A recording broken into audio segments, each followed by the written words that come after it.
So, on the 2008 Chevy Malibu, this is the classic. It had the 3.5 liter, and then it has a 3/8 inch on the belt tensioner. So this is where it's located. I have a breaker bar in there, and then it's going to be right down behind your AC there. And if you follow that line, you can see I have, so it's right there, and then you're going to be turning it that way clockwise.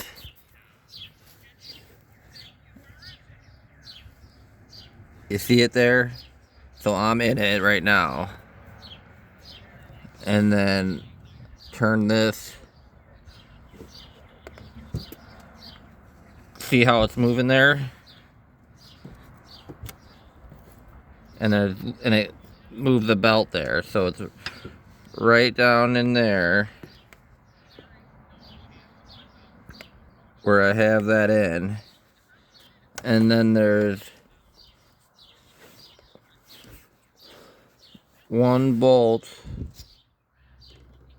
that holds it on.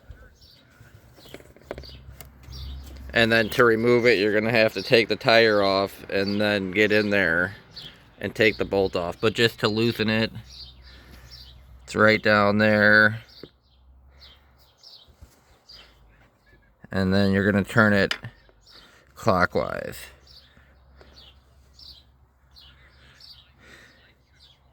Make sure the belt's lined up on the pulleys when you put it back on. That's where it's located, down in here.